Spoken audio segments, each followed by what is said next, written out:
Assalamualaikum semuanya. Semoga kita selalu diberi kesehatan, banyak rizki dan penuh keberkahan. Kisah Abu Nawas dan Pulau Misterius.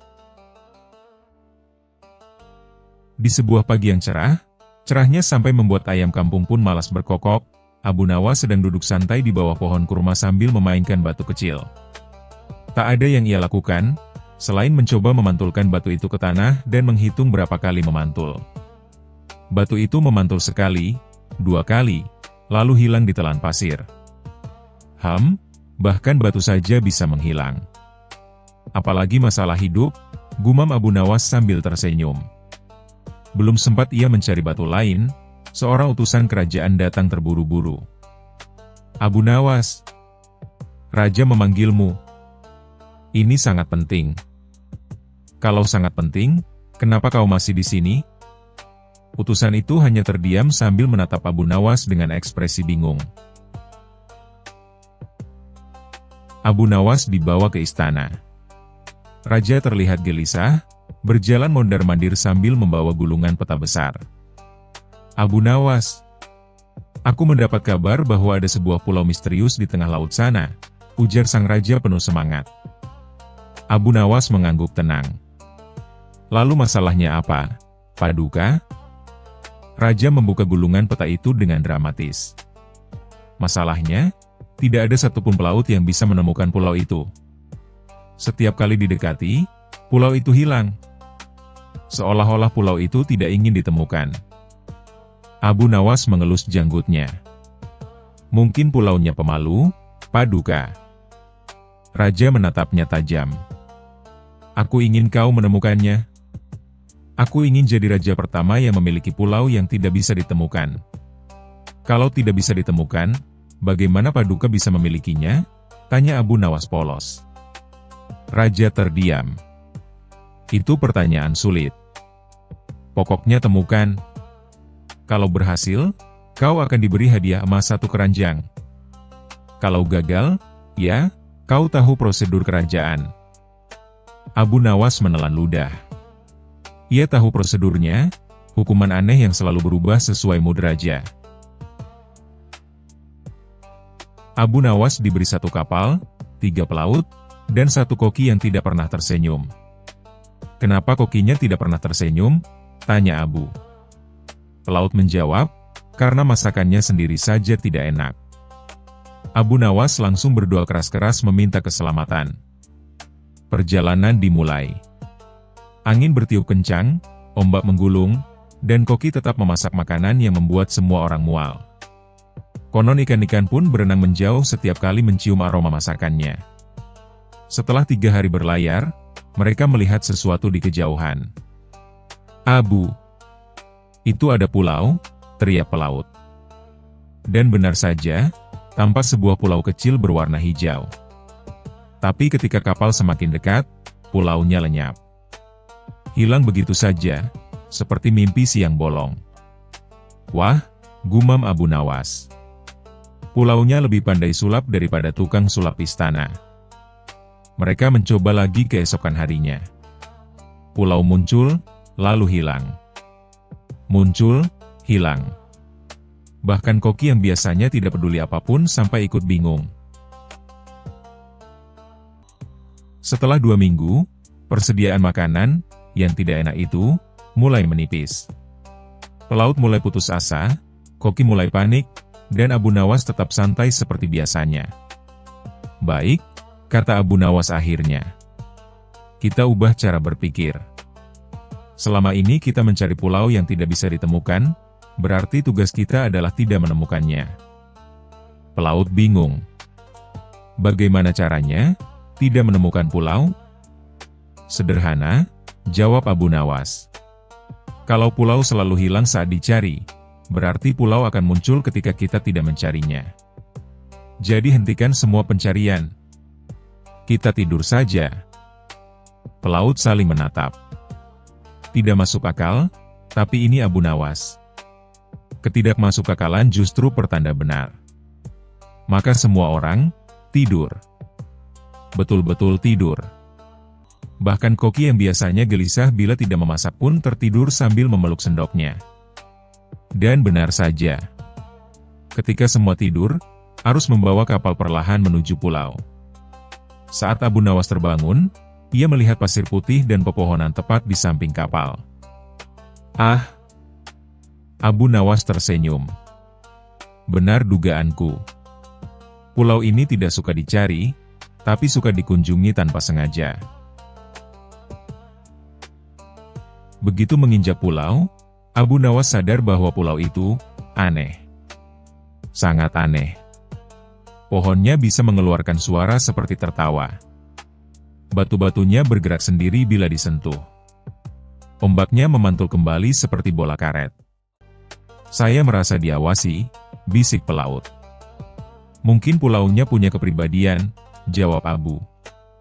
Mereka mengelilingi pulau. Tidak ada bangunan, tidak ada binatang, tidak ada penghuni. Hanya pemandangan unik yang membuat semuanya merasa seperti berada di dunia lain. Namun Abu Nawas sadar sesuatu yang penting. Pulau ini bukan hilang, pulau ini berpindah tempat. Pelaut terkejut. Pindah? Maksudnya berjalan? Kurang lebih begitu, jawab Abu sambil mengamati arus laut. Pulau ini berada di atas arus laut raksasa yang terus bergerak dan mengelilingi kawasan ini. Jadi siapapun yang mencari secara langsung tidak akan menemukan pulau di tempat yang sama. Pelaut mengangguk meski wajah mereka jelas-jelas tidak mengerti. Setelah mencatat letak pulau dan mengumpulkan bukti, Abu Nawas kembali ke istana. Raja menunggu dengan penuh harap. Abu Nawas, apakah kau berhasil menemukan pulau itu? Abu menatap raja dan berkata dengan tenang. Paduka, saya tidak menemukannya. Raja terbelalak. Apa? Tapi, pulau itu yang menemukan saya, lanjut Abu sambil tersenyum. Raja makin bingung, namun penasaran. Abu Nawas kemudian menjelaskan semuanya, termasuk cara unik bagaimana pulau itu hanya bisa muncul jika tidak dikejar. Raja terdiam cukup lama sebelum akhirnya tertawa terbahak-bahak. Abu Nawas, kau sungguh membuat kepalaku pusing dan hatiku senang. Baiklah, kau berhasil. Ambil hadiahmu. Dan seperti biasa, Abu Nawas pulang dengan membawa keranjang emas, plus wajah raja yang puas namun tetap kebingungan. Pesan moral. Terkadang, sesuatu yang kita kejar terlalu keras justru makin menjauh. Belajarlah untuk tenang, berhenti sejenak, dan melihat dari sudut pandang lain. Seringkali, solusi muncul saat kita tidak memaksakan diri. Kisah selanjutnya. Kisah Abu Nawas dan rantai ajaib. Pada suatu hari di Istana Baghdad, Raja Harun al-Rashid sedang duduk di singgasananya sambil memainkan sebuah rantai emas yang baru saja ia terima dari pedagang jauh dari negeri timur. Rantai itu berkilau indah, terbuat dari emas murni dan dihiasi batu permata kecil di setiap sambungannya. Namun, menurut sang pedagang, rantai itu bukan rantai biasa. Rantai ini, tuanku, kata si pedagang penuh percaya diri, adalah rantai ajaib. Tak ada pedang, kapak, bahkan api yang mampu memutusnya. Ia kuat dan tak tergoyahkan, seperti janji para dewa. Raja yang terkenal suka hal-hal aneh dan ajaib pun tertarik. Ia segera menguji rantai itu di depan para pengawal. Coba pukul dengan pedangmu, titah raja. Para pengawal satu persatu mencoba. Pedang baja, kapak tajam, bahkan palu besi dipukulkan ke rantai itu. Namun benar saja, rantai itu tetap utuh tanpa goresan sedikit pun. Luar biasa, seru raja penuh takjub. Rantai ini benar-benar tidak bisa diputus. Namun kemudian, seperti biasa, rasa penasaran raja berubah menjadi tantangan untuk Abu Nawas. Panggilkan Abu Nawas ke istana. Aku ingin melihat apakah otak liciknya bisa memutus rantai ini. Abu Nawas datang dengan wajah tenang, sorban putih melilit kepalanya, dan jubah sederhana menutupi tubuhnya. Ia menunduk hormat kepada raja sambil tersenyum kecil. "Abu Nawas," ujar raja dengan nada menggoda, "aku punya rantai ajaib yang tak bisa diputus oleh manusia manapun di muka bumi ini. Tapi karena kau terkenal paling licik dan paling pandai, aku ingin memberimu tugas, putuskan rantai ini tanpa merusaknya." Abu Nawas mengangkat alisnya. "Tanpa merusak, tuanku? Bukankah jika kupotong artinya sudah rusak?" "Benar," jawab raja, "jadi kau harus membuat rantai ini terpisah, tapi tidak rusak. Kalau kau gagal, kau akan tinggal di penjara selama seminggu." Para menteri dan pengawal tertawa mendengar tantangan itu. Nah, kali ini Abu Nawas pasti tak bisa lolos. Abu Nawas pura-pura berpikir keras. Ia menatap rantai itu lama sekali, mengelilinginya, menggoyang-goyangnya, lalu tiba-tiba berkata, "Tuanku, izinkan saya membawa rantai ini pulang semalam saja. Saya butuh waktu untuk memikirkannya." Raja mengizinkan, sambil menahan tawa. "Baik, tapi jangan coba-coba lari." Abu Nawas mengangguk, lalu membawa rantai itu pulang. Sepanjang jalan, ia tertawa pelan, "Hahaha, rantai yang tak bisa diputus," katanya. "Mari kita lihat." Keesokan paginya, Abu Nawas datang kembali ke istana dengan membawa rantai itu. Raja tersenyum penuh keyakinan. "Nah, Abu Nawas, sudahkah kau memutus rantai itu?" Abu Nawas meletakkan rantai itu di hadapan raja dengan santai. "Sudah, tuanku." Raja menatap. Rantai itu kini terbagi menjadi 2 bagian. Namun anehnya, tidak ada bekas potongan sama sekali. Setiap mata rantai tampak utuh, seperti tidak pernah disentuh alat apapun. Raja dan semua orang terkejut. "Bagaimana bisa? Kau memutus rantai ini, tapi tidak merusaknya?" Abu Nawas tersenyum lebar dan berkata, "Sederhana saja, tuanku. Saya tidak memutus rantai ini dengan pedang, api, atau alat apapun. Saya hanya membuka satu sambungan kecil di ujung rantai, kemudian mengeluarkan satu mata rantai, dan menyambungnya kembali menjadi 2 rantai kecil yang utuh. Jadi rantainya tidak rusak, hanya saya ubah menjadi 2. Raja terdiam sejenak, lalu menepuk dahinya sambil tertawa terbahak-bahak. "Abu Nawas, hanya kau yang bisa berpikir seperti itu. Aku berkata, putus tanpa merusak, dan kau melakukannya dengan cara paling licik." Para menteri pun ikut tertawa. Ada yang sampai menepuk lutut, ada juga yang geleng-geleng kepala. Raja kemudian berkata sambil menahan tawa, "Baiklah, Abu Nawas. Karena otakmu lebih tajam daripada pedang manapun di istana ini, kau berhak mendapatkan hadiah." Abu Nawas berterima kasih sambil tersenyum. "Terima kasih, tuanku. Dan sebagai gantinya, saya sarankan agar rantai itu disebut rantai Abu Nawas, karena ternyata satu-satunya hal yang tak bisa memutusnya hanyalah akal sehat raja sendiri." Semua orang tertawa terbahak-bahak, termasuk raja yang akhirnya mengakui. "Benar, Abu Nawas. Kadang sesuatu yang tampak mustahil bisa diselesaikan hanya dengan cara berpikir yang berbeda." Pesan moral: jangan langsung percaya bahwa sesuatu mustahil hanya karena terlihat sulit. Kadang, bukan kekuatan atau alat yang dibutuhkan untuk menyelesaikan masalah, melainkan akal, logika, dan sedikit kelicikan yang cerdas. Dan seperti Abu Nawas, selalu ada jalan keluar, asal mau berpikir dengan cara yang tak biasa. Kisah selanjutnya.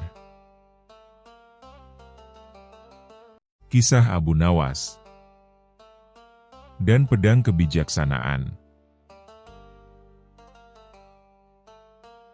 Di suatu pagi yang cerah di kota Baghdad, suasana pasar tampak ramai dan riuh seperti biasa. Pedagang kain, buah, rempah, hingga perhiasan semuanya berteriak menawarkan dagangannya. Di antara hiruk-pikuk itu, seorang pria dengan sorban putih dan janggut hitam sedang berjalan santai sambil bersiul pelan.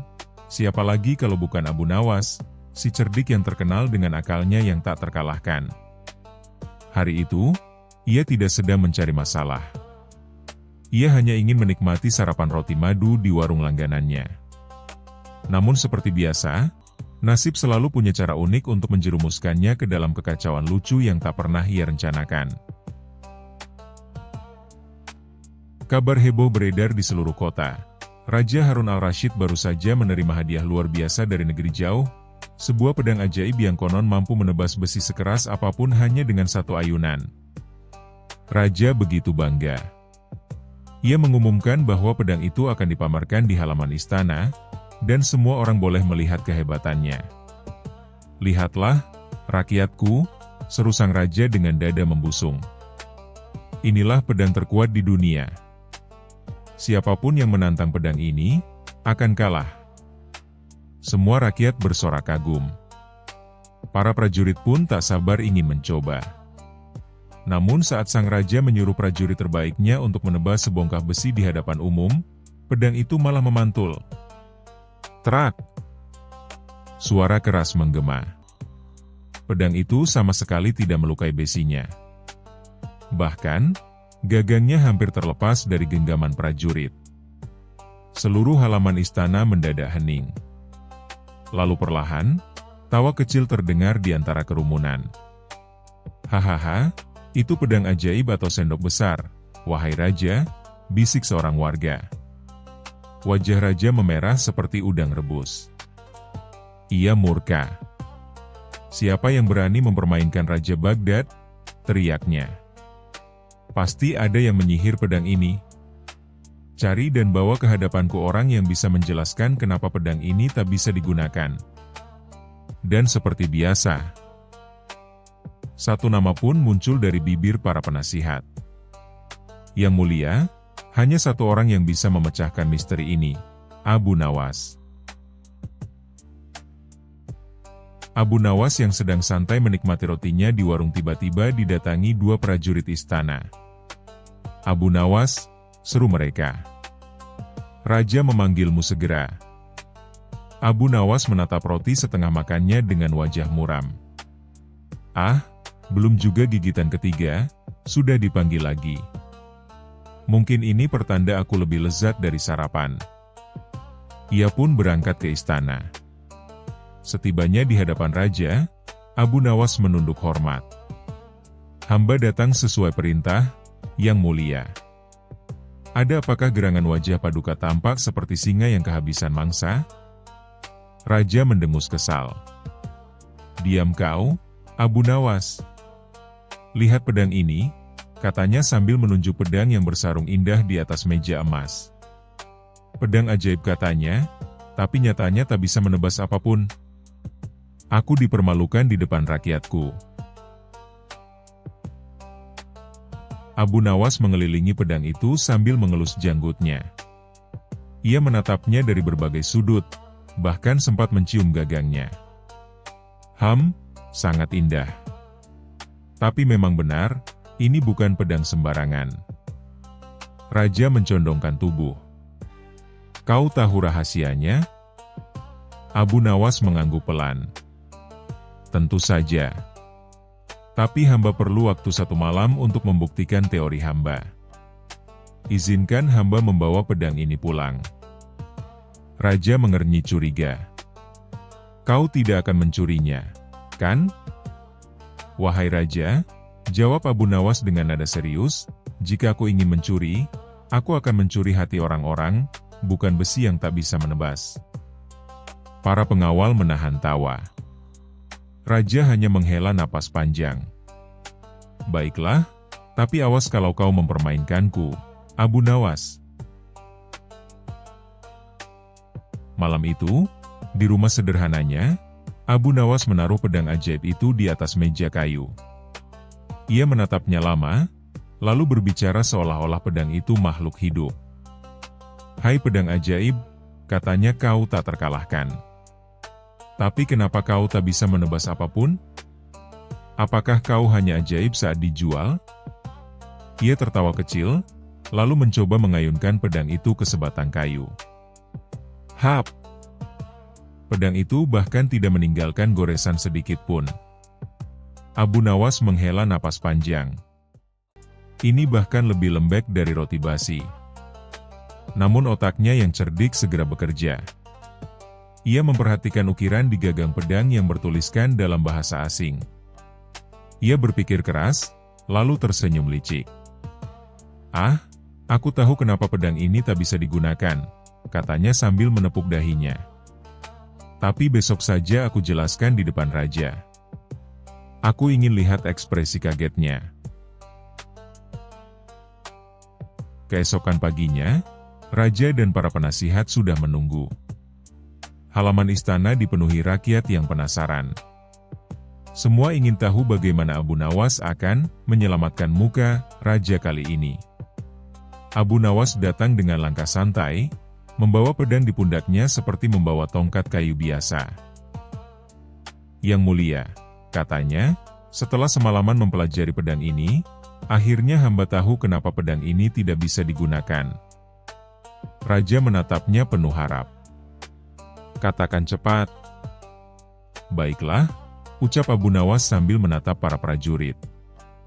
"Namun sebelum itu, izinkan hamba bertanya, apakah pedang ini pernah digunakan sebelumnya?" Raja menggeleng. "Belum. Ini baru datang dari negeri jauh." Abu Nawas mengangguk. "Nah, itulah masalahnya. Pedang ini adalah pedang raja, bukan pedang prajurit. Ia hanya bisa digunakan oleh orang yang benar-benar bijaksana." Raja menatap curiga. "Maksudmu?" Abu Nawas tersenyum nakal. "Maksud hamba, jika pedang ini digunakan oleh orang yang hanya mengandalkan kekuatan, maka ia tak akan menebas apapun. Tapi jika dipegang oleh orang yang bijak dan sabar, maka ia akan menebas kesombongan." Penonton terdiam. Lalu, seseorang di belakang berseru, "Oh!" Raja mengernyit. "Tapi apa buktinya?" Abu Nawas menatap tajam ke arah raja. "Coba Paduka ayunkan pedang itu kepada dirimu sendiri." Raja tersentak. "Apa? Kau ingin aku bunuh diri?" Abu Nawas tertawa keras. "Bukan, Yang Mulia. Hamba hanya ingin Paduka menyadari bahwa pedang ini tidak digunakan untuk melukai, melainkan untuk mengingatkan bahwa kekuatan tanpa kebijaksanaan adalah seperti pedang tumpul, berkilau tapi tak berguna." Kerumunan rakyat langsung tertawa dan bertepuk tangan. Raja sempat terdiam beberapa detik, lalu akhirnya ikut tertawa kecil meski wajahnya merah menahan malu. "Hahaha. Abu Nawas, kau benar-benar pandai bermain kata. Baiklah, mulai sekarang pedang ini akan kusimpan sebagai hiasan istana, simbol kebijaksanaan, bukan kekuatan." Abu Nawas menunduk hormat. "Keputusan yang bijak, Yang Mulia.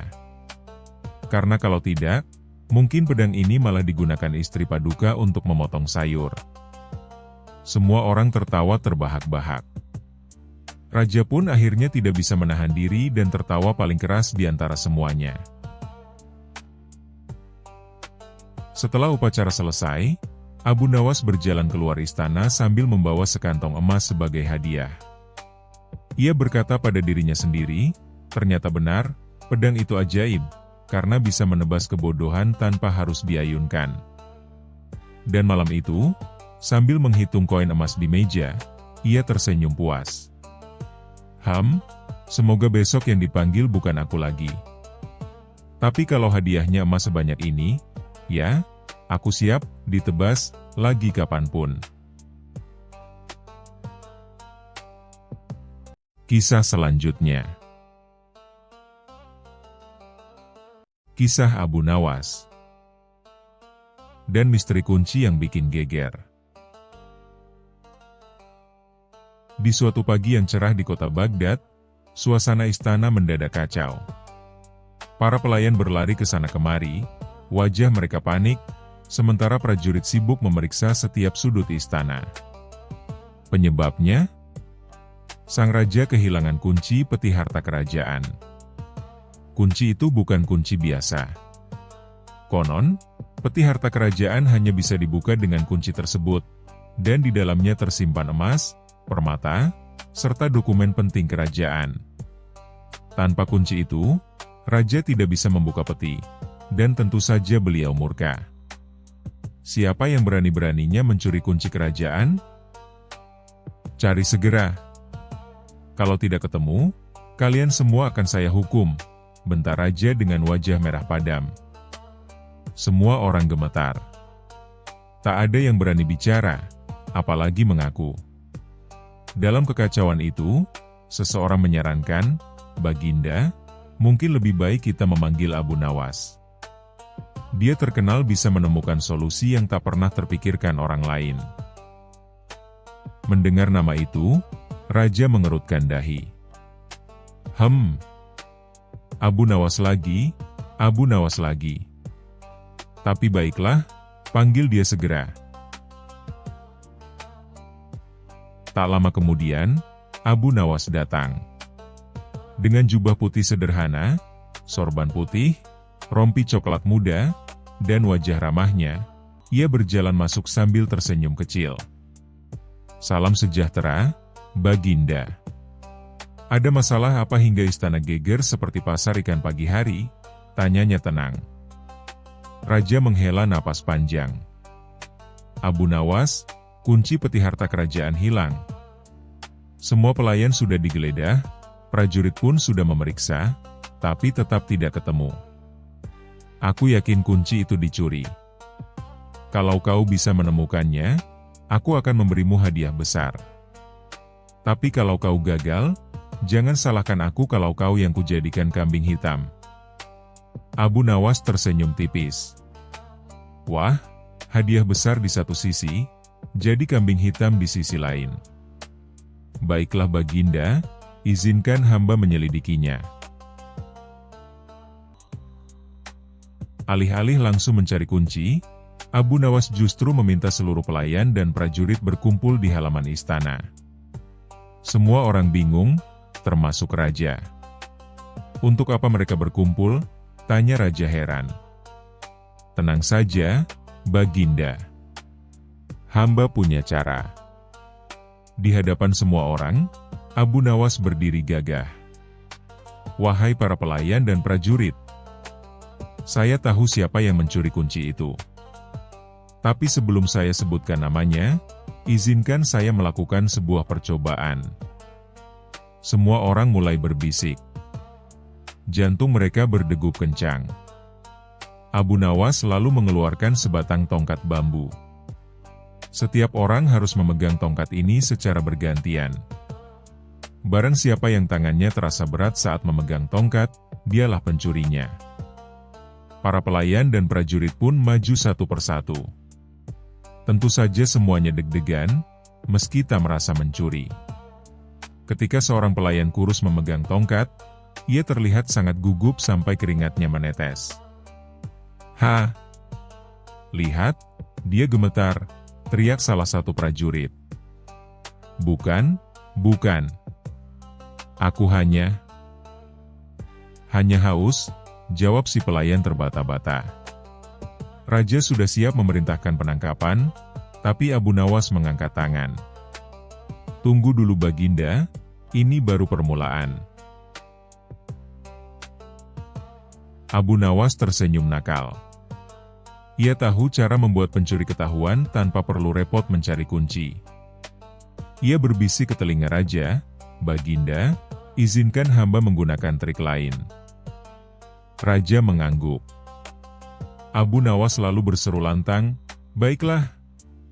Karena pencuri belum mau mengaku, saya punya cara terakhir. Malam ini, saya akan menidurkan kalian semua di aula istana. Barang siapa yang bermimpi aneh, dialah pencurinya.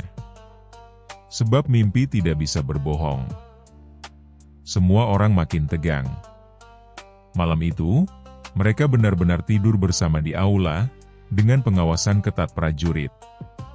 Abu Nawas diam-diam menyebar segenggam abu halus di sekitar bantal setiap orang. Keesokan paginya, Abu Nawas memeriksa mereka satu persatu. Hampir semua wajah penuh dengan abu, kecuali satu orang, seorang penjaga pintu istana. Abu Nawas langsung tertawa keras.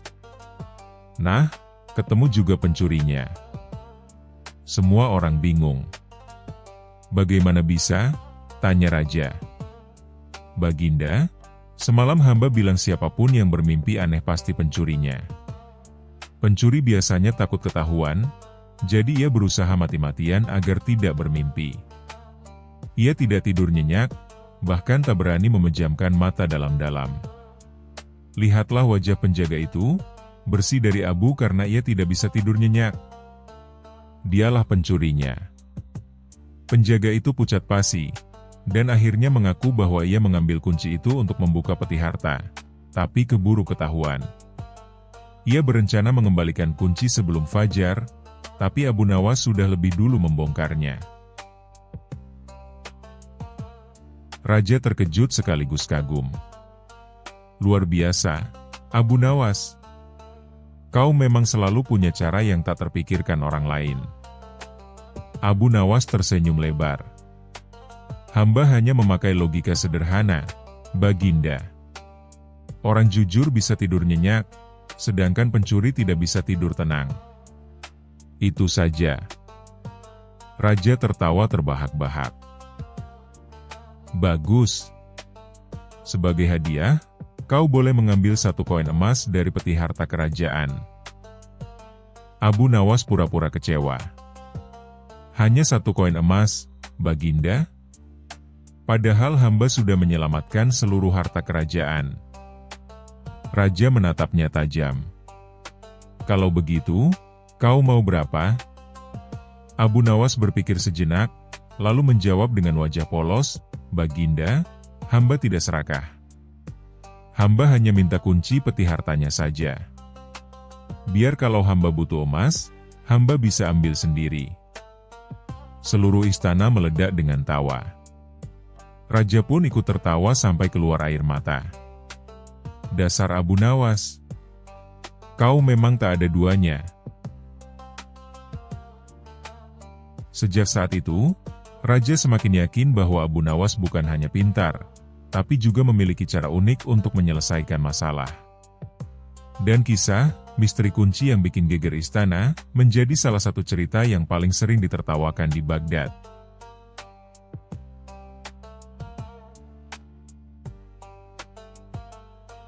Kisah selanjutnya.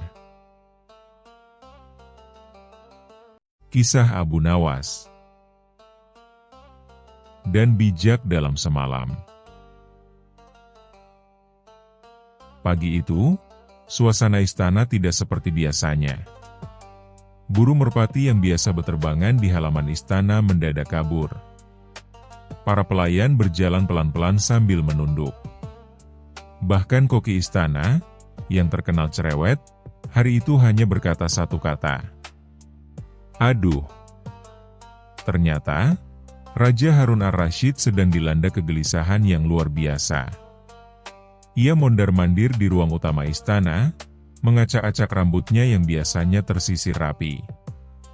Aku bosan jadi raja, teriaknya tiba-tiba. Semua pelayan langsung tiarap. Seorang menteri berbisik panik, jangan-jangan, beliau mau jadi nelayan. Namun raja melanjutkan.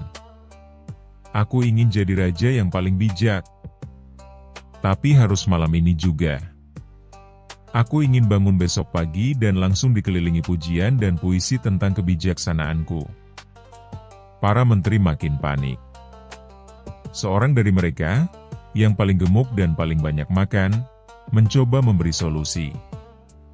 Baginda, mungkin kita bisa beli buku kebijaksanaan? Buku? Bentak raja. Aku tidak sempat baca. Aku hanya sempat jadi bijak. Malam ini juga. Cari Abu Nawas. Beberapa jam kemudian, Abu Nawas muncul dengan langkah santai. Jubah putihnya berkibar tertiup angin, dan sorbannya miring seperti biasa. Ia membawa seekor ayam jago di bawah lengannya. Salam damai wahai Baginda. Mengapa kali ini wajahmu seperti kue basi yang belum jadi? Raja mendengus. Aku ingin menjadi bijak. Tapi cepat. Aku bosan disanjung karena kekayaan dan kekuasaan. Aku ingin disanjung karena, kutipan bijak dan pemikiran dalam. Abu Nawas mengangguk-angguk, lalu tersenyum. Baik. Maka Baginda harus menjalani 3 ujian. Ini bukan ujian biasa.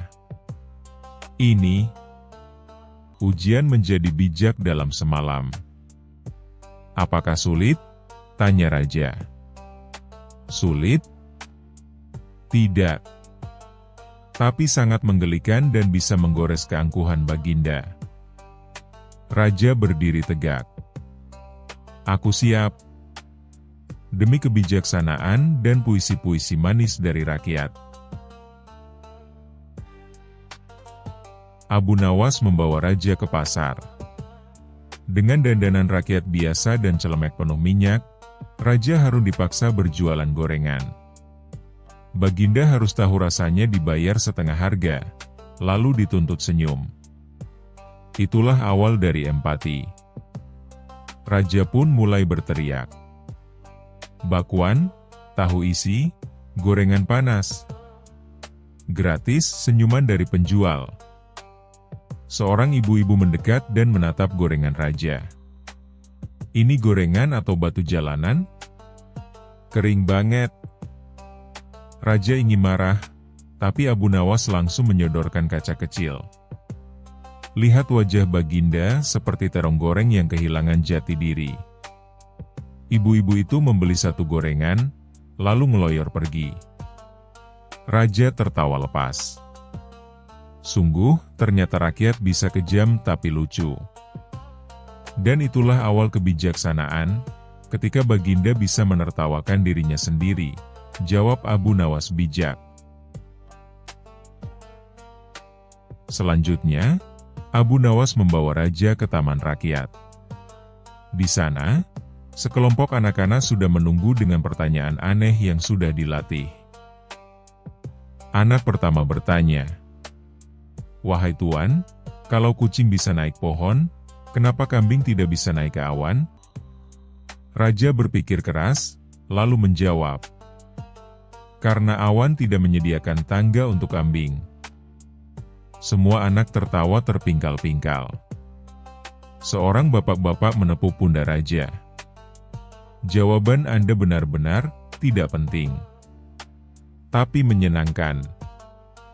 Abu Nawas menambahkan, kebijaksanaan bukan selalu menjawab benar, tapi tahu kapan harus serius, dan kapan harus ikut tertawa.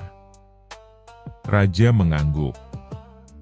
Ini menyenangkan, tapi juga memalukan. Dan itu kenapa semua orang menghindari kebijaksanaan, jawab Abu Nawas. Malam harinya, Abu Nawas meminta Raja menyerahkan tahta kepada seekor kambing. Di aula istana, seekor kambing duduk di atas singgasana mengenakan mahkota kertas. Para menteri dipaksa membungkuk dan berkata, "Salam, Paduka yang mulia." Beek. Raja duduk di bawah singgasana, memegang kipas, dan melihat semua dengan mata berkaca-kaca karena tertawa. Abu Nawas ini gila, katanya. Justru itu. Ketika Baginda tahu tahta bisa digantikan kambing, maka Baginda telah melewati ujian terakhir, melepaskan keangkuhan. Tiba-tiba kambing buang kotoran di karpet istana.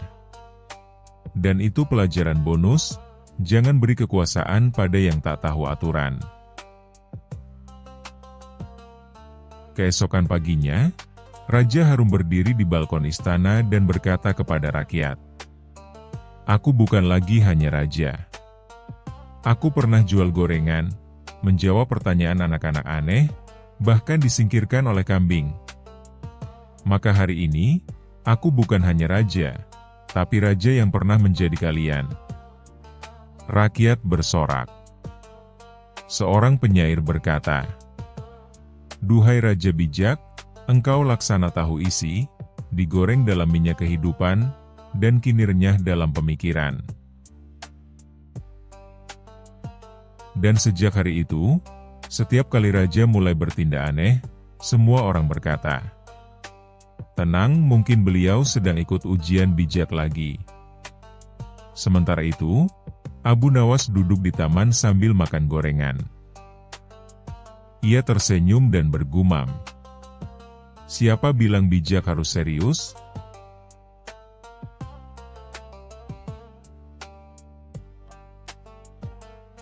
Kisah selanjutnya. Kisah Abu Nawas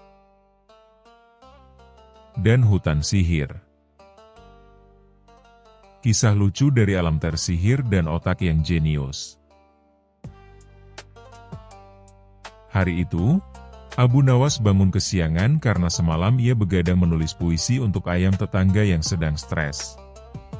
Ia bangkit dengan rambut acak-acakan dan baju tidur yang masih lusuh.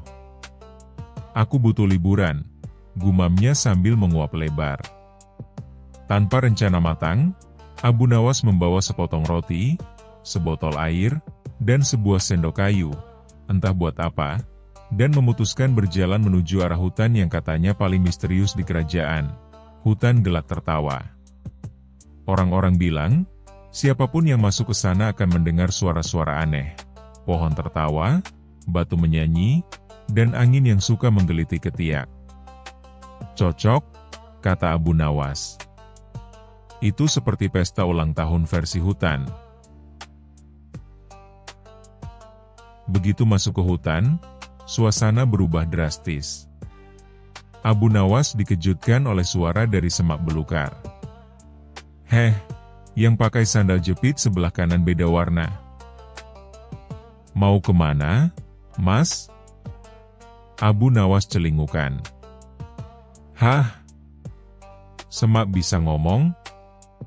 "Bukan semak, ini aku, pohon akasia bagian belakang. Aku ketempelan jin pelawak." Abu Nawas tertawa. "Wah, jin zaman sekarang multitalenta, ya? Bisa nempel, bisa stand up." Ia melanjutkan perjalanan, dan semakin ke dalam, semakin banyak benda di sekitarnya yang ikut-ikutan jadi pelawak. Batu besar bernyanyi dangdut. Hatiku hancur berkeping-keping, gara-gara diinjak pakai sandal jepit. Sungai kecil bercanda. Cuci muka di sini bisa awet muda, asal jangan pakai sabun kucing. Dan daun-daun berjatuhan sambil berkata, "Please deh, angin, aku belum gajian." Tiba-tiba, muncul asap ungu pekat, dan dari balik kabut muncullah sosok tua dengan jubah bergambar emoji ketawa, topi runcing penuh glitter, dan janggut sepanjang keluh kesah. "Akulah penyihir gelap," katanya dramatis. "Siapa kau yang berani menginjak tanah hiburan abadi ini?" "Aku Abu Nawas. Aku bukan menginjak, tapi menyentuh dengan penuh cinta." "Ngaco.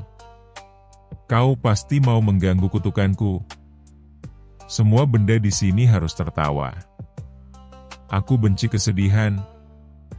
Karena aku pernah ditinggal menikah oleh badut wanita di pelaminan." Abu Nawas melongo. "Wah, kisah cinta yang absurd tapi menyakitkan. Makanya aku sihir seluruh hutan ini. Biar semua benda ikut tertawa, walaupun hatiku menangis." Abu Nawas menghela napas panjang. "Wahai penyihir, izinkan aku menyembuhkan luka hatimu bukan dengan sihir, tapi dengan stand-up komedi spesial." Ia berdiri di atas batu, yang tiba-tiba berubah jadi panggung, dan mulai. Pernah dengar kisah raja yang takut bayangannya sendiri? Tiap malam dia lempar sandal ke tembok karena dikira ada pengintai. Atau kisah kucing istana yang jadi penasihat menteri? Karena cuma dia yang bisa bikin semua diam, dengan tatapan menghina. Penonton tidak hanya penyihir, tapi juga semua pohon, batu, bahkan seekor tupai yang tiba-tiba pakai wig dan tertawa terpingkal-pingkal. Penyihir tertawa sampai janggutnya melilit leher. Hahaha. Ampun, Abu Nawas. Kau penyihir komedi sejati. Seketika, sihir di hutan lenyap. Suasana jadi damai, meski sedikit kecewa karena pohon tidak lagi bisa nyanyi dangdut. Sebagai hadiah, penyihir memberikan Abu Nawas sebuah cermin ajaib yang jika dilihat, akan menunjukkan versi paling konyol dari diri sendiri. Berikan ini pada siapapun yang merasa paling serius di dunia. Maka dia akan tertawa, bahkan jika dia menteri. Abu Nawas pulang dengan bangga sambil memeluk cermin. Tapi sebelum keluar dari hutan, seekor monyet menghadangnya sambil berbisik. Bro, kau lupa roti dan sendok kayumu ketinggalan. Beberapa hari kemudian, Abu Nawas datang ke istana dan memberikan cermin itu pada raja yang dikenal paling serius dan sok bijak. Raja melihat ke dalam cermin, dan seketika jatuh dari singgasananya sambil berkata, "Ya ampun, kenapa alisku mirip jangkrik mabuk?"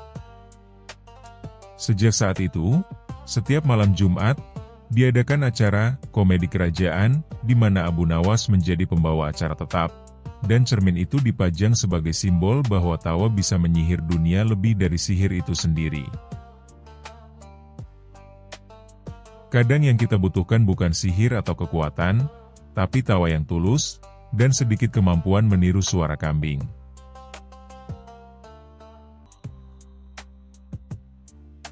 Kisah selanjutnya.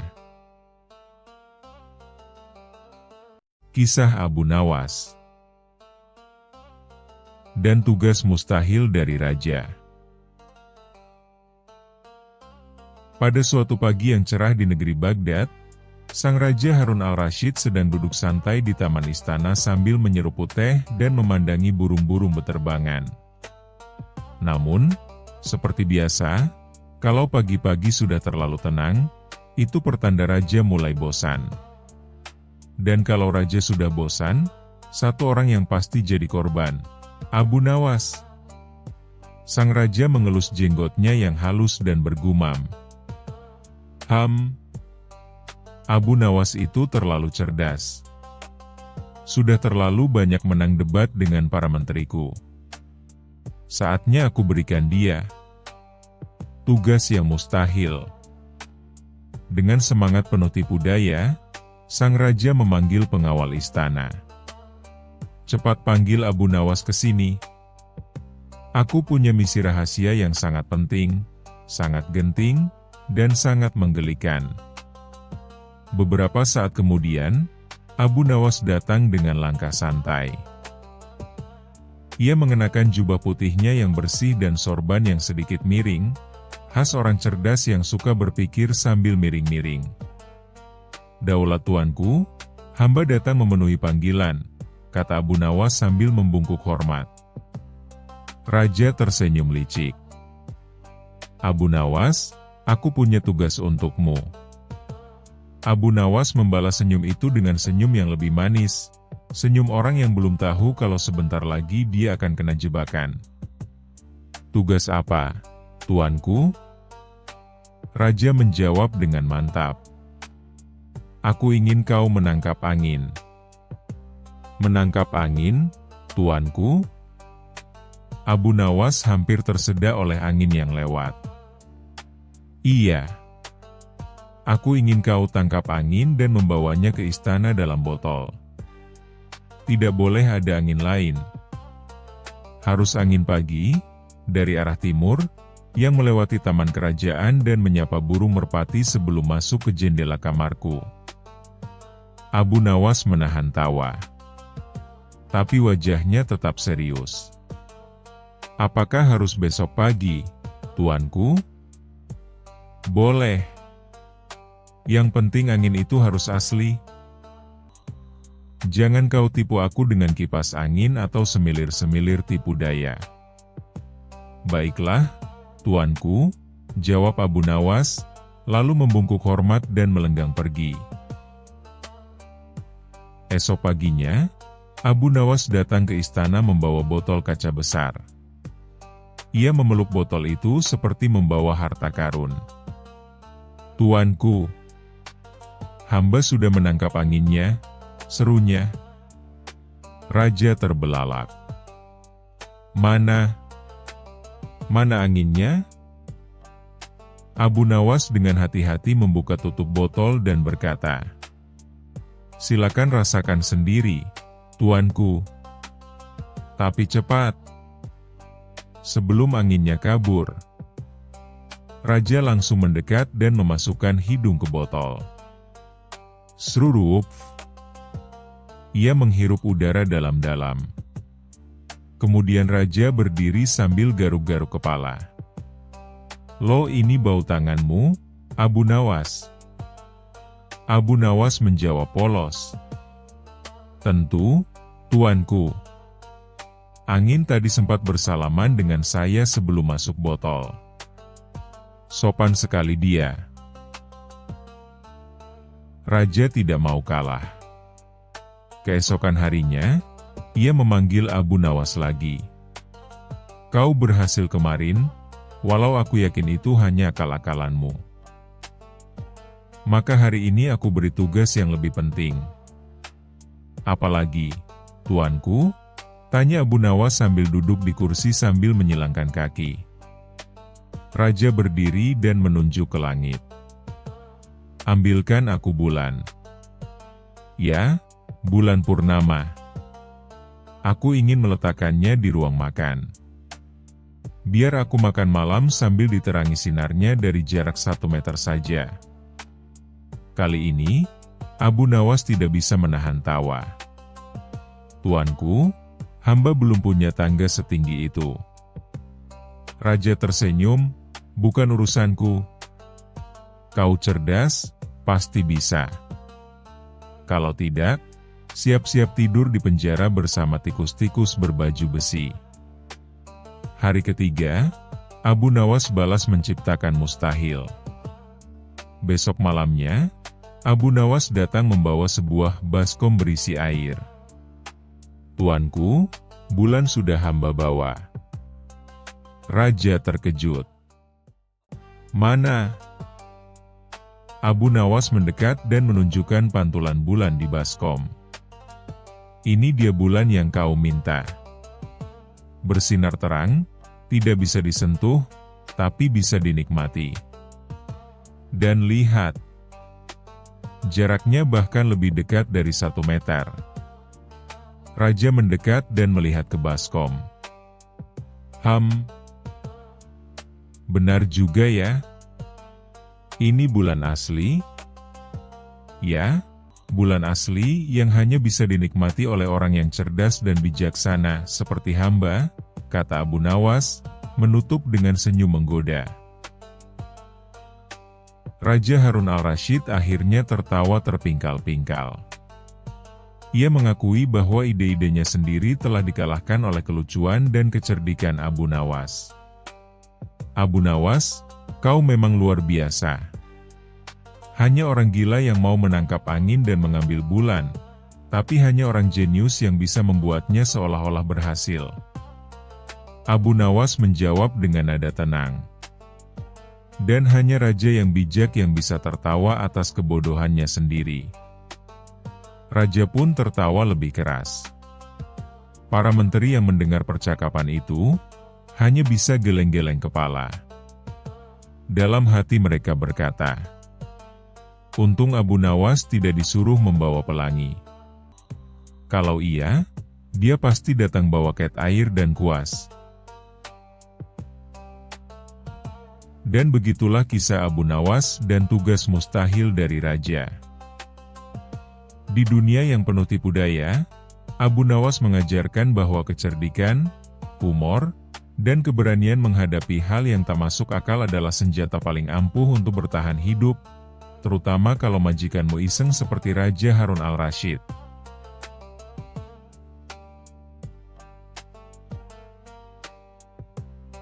Terima kasih sudah menonton. Jangan lupa like dan subscribe. Semoga keberkahan selalu dianugerahkan kepada kita semua. Wassalamualaikum.